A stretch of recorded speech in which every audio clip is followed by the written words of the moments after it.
Guys got it? All right, hard work on 3, sprint to the next spot. Ready? 1, 2, 3. Hard work. Sprint to the next spot. Don't walk. Get there, get there, get there, get there. Hello, everybody. Welcome to the recap video of the Phenom Champion Showcase. I'm Miles Mastercola here with Jeff Bendel.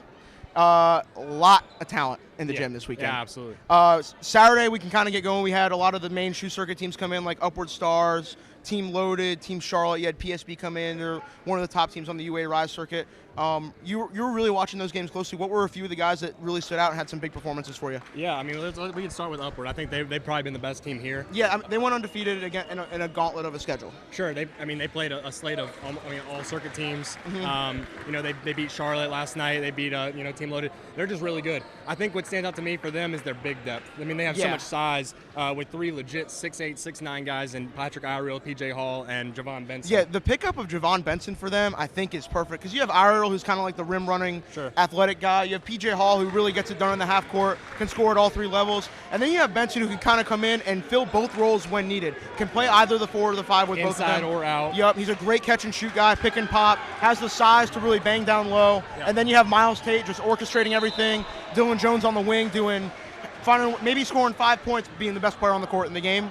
When you have that kind of formula, it's easy to see why the Upward Stars are having the success they are on the Adidas circuit. Yeah, absolutely. And I mean, I think it also goes to speak to how deep they are at every position. Yeah. Because while Miles Tate's a killer, I think their overall depth, the guys like Justin Amadi coming off the bench, Isaiah Caldwell. I mean, this team has no bad players. Yeah. They have a team full of college level guys, but and I think they kind of showed that. Yeah, and when you look at some of the teams that they played against, I know PSB was a little bit undermanned. Garrett Hine, obviously a feature guy. He's out with an ankle injury. No need to rush him back with the live period next week. Trey Benham was exceptional, though. Who's that? Trey Benham was Miles Tate, Trey Benham was great in every game I saw him, but that battle with him and Miles Tate was, I'm pretty sure was great. Then when you look at that PSB, the construction of that PSB roster, when you have a guy like Kennedy Miles that's kind of orchestrating anything, I think he's one of the more underrated guards in the state. Jamie's interjecting with a paper throw, and just that kind of the combo of that PSB team, the personnel that they have, and the fact that despite only having 5 or 6 guys, they came to play. So PSB, coached by Sim Frazier, they were missing Garrett Hine. Obviously, he's such a vital piece to them. Right. But when you have a guy like Luke Champion and Jackson Threadgill knocking down shots, it kind of supplements that. And do you think Threadgill, this was a kind of a breakout weekend for him with the way he shot the ball? I mean, I think Threadgill literally encompasses and epitomizes the word solid. He's just every game never wavers, super solid every single time out. Just a really solid scorer. Just knows how to get it done. He's just the kind of guy that really just comes in every single game and brings the same approach, scores the ball from all 3 levels. But I mean, I think the Champion's a guy that college coaches should be looking at. I mean, he shoots the ball at 6'6", 6'7". Yeah, and like he played on the EYBL last year. Like he turned down an opportunity to be just really a catch and shoot guy in the EYBL. Right. As he said, I turned down to be a shooter to play basketball. Right. And when you have a kid that is really, really trying to expand his game and be more than just a shooter from the state of Georgia, we're not super familiar with him, but he's someone that is like really, really starting to gain traction, has a couple offers with D1 schools.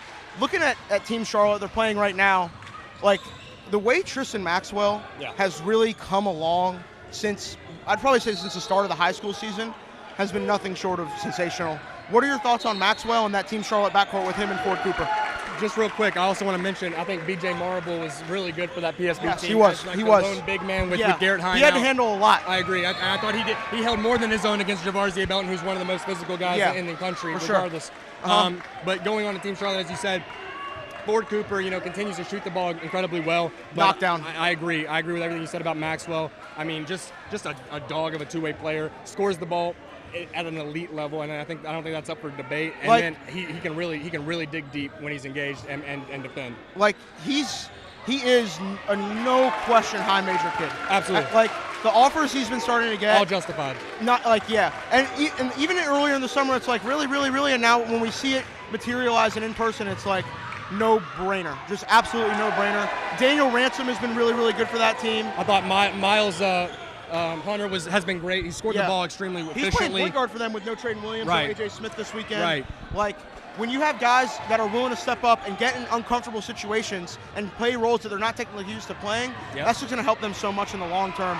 And it was a Saturday seeing all these teams kind of come into one gym was really, really cool to see. I completely agree. I think this will be a great time to transition to talk about Team Winston a little bit, because I don't think that there's a shoe circuit team and a non-shoe circuit team more similar than Team Winston and Team Charlotte. They're playing right now, and I'm sure you could hear it in the background. And I had the 16s versus the 15s earlier. Two just fantastic programs, well coached. They eat lead for breakfast. Right. No milk. Preach discipline, preach toughness, but they preach smartness, like intelligence, and just being a one unit and playing together. Yeah. And when you have like the likes of a Zach Austin, who all weekend basically lived above the rim, you have guys like Max Rogers coming in, shooting 30-footers, knocking them down, getting to the basket, attacking closeouts. They just have a really unique blend of talent. And seeing them kind of come together, seeing guys like Jacob Moore battle for rebounds, like it's a good team. They need to have college coaches watching and them. it's a good program. Absolutely. I mean, their 2021 team has Kamian Shell, among others, Tyreek Leach. They're just a super tough team. Yep. And then you look at, Cam Corman, he played amazing today. And then you look at their 15 teams. They got MJ Ray, and just a plethora of other guys. So when you're talking about big programs in the Carolinas, independent-wise, TMP comes to mind. Absolutely. We had a chance to watch them. I watched them a lot yesterday. You watched them a lot today. What are your thoughts on Nick Pringle? I feel like he kind of had a really, really good weekend. Long 6'7" kid, protects the rim, does a little bit of everything. Yeah, I completely agree. I think kind of the world is in his oyster right now. He's a guy that's grown 3, 4, 5 inches over the last year, but it's just going to continue trending upward. Arms down to his knees. Yeah, incredible length. Great. What stood out to me was his footwork and timing around the basket. He was great at blocking shots, but really knew how to move on offense. But also, I think Cohen Gaskins is a name that we got to mention, and it's easy to because he's just so consistently good. Yeah. No matter what team he's with, no matter the setting, whenever he goes out, Cohen's going to get buckets. Yeah, like his ability to, he does not, we have these kids all the time. They don't look the part.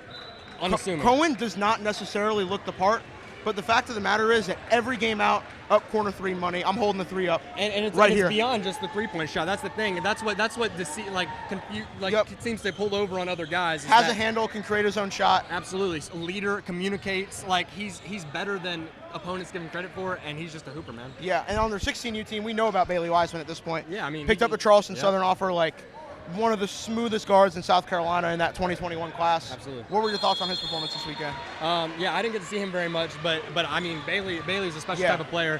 Able to, with his ability, his craftiness and ability to consistently create is in a league of its own. So we have a lot of the other independent teams. Some of them are even coming to our live stuff next week. DTA Elite will be there all weekend. Greensboro Warriors will be there Thursday, Friday. What were your thoughts on the Greensboro Warriors? And I feel like we talk a lot about Amir Flowers, but when you look at the guys like Zach Murphy, Jordan Williams, Khalid Hines, Caleb Parrish. Yeah, absolutely. How important do you think those guys are to the success of that program? 100%. Flowers isn't a one-man show by any stretch of the imagination. He's super good and definitely the best player on that team, but Jordan Williams is a guy that's another productive Plays piece. the 1 through 5. Khalid Hines. This team goes deep with college-level guys and guys that can contribute every single night out. Yeah, and then with DTA Elite, you have the backcourt with Trayvon Williams, so I feel like at this time next month, we'll probably have a handful of offers.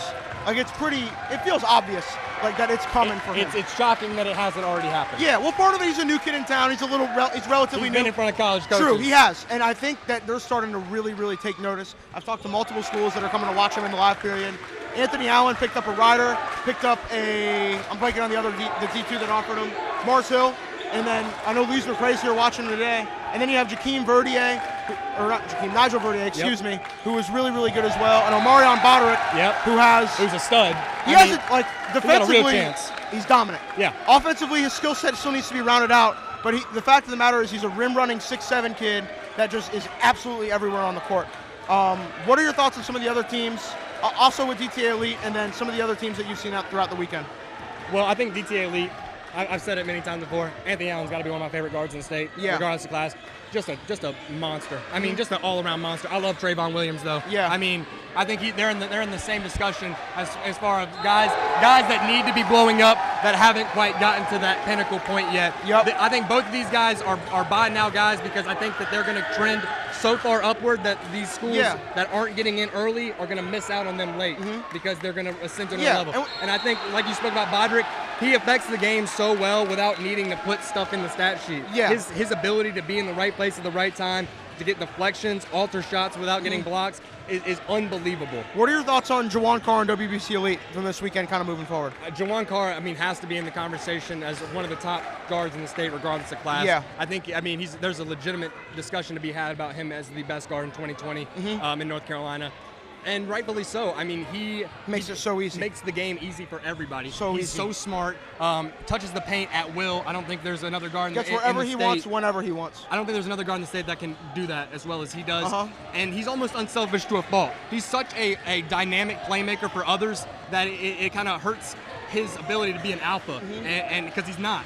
But when he takes over, he can score from anywhere on the floor. He's a tremendous guard. One of the other guards on that team that I thought had a really good weekend, especially today, Rashad Smith, undersized guy. When a lot of times they'll play him at the 1 and Jawan at the 2, and when their offense is clicking with those two, when they're in those positions, it really works. Like Rashad was a great setup guy all weekend. When he was making his threes, he was nearly unstoppable. The fact of the matter is, when they're playing together and playing smart and hard together, that they're a tough backcourt to contain. That WBC Elite team is one for college coaches at D1, D2, D3 to really keep track of. Trey Pittman had a really nice weekend as well. I heard that as well. Yeah. Kind of looking at, were there any guys at the younger age groups I know you were able to see, like Team Charlotte's 15s and 16s, Team CP3 22 and 23? What are your thoughts on some of those guys? Jalen Curry was exceptional. Aiden Holloway is exceptional in that last game. How about Trey Green and Jalen Curry going to advance together? Man, I got chills. I got chills just thinking about Prayers up to the rest of that conference for the next 4 years. Honestly, though, Trey Green is about as incredibly polished as an 8th grade guard can be. He sees the game in a different way. And then you have the flair of Curry and the ability to be just a catch and shoot guy. I'm actually intrigued to see how they work with one ball, but I think that they have the talent to figure it out. Yeah, and they're both good enough shooters to do it too. And what's so crazy is we're seeing Daniel Ransom on the floor right now. Yeah, he's the senior leader. He's going to be leaving after next year. But Daniel Sanford with those guards, they're going to be contending for state championships for the next 3 years. And we know that that's even if they don't have the talent that they usually they do now, they're going to be a scrappy, tough team that can compete with anyone. They're a really well-coached group, so that's going to be fun to watch. And then I think this is my first time seeing I'm blanking on Robert Dillingham. Okay. Robert Dillingham is super special. Among one of the most special kids I've seen at that age in a long time. I agree. And late in the game, championship game against Queen City Thunder 15, pull up 3, bang, cuts it to 2. One free throw, one miss down at the other end, hits another 3, ties the game, sends it to overtime, makes a great read on the first play of overtime to kick it to a corner man for the 3.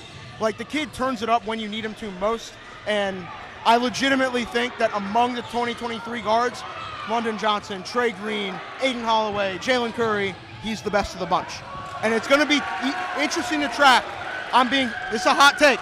This is a hot take. You're hearing it here now. I love it. Dillingham is at the top of the crown right now, in my opinion, but I cannot wait to see how this discussion goes even further and further as they start to get recruited and stuff like that. But this North Carolina 2023 guard class is legit.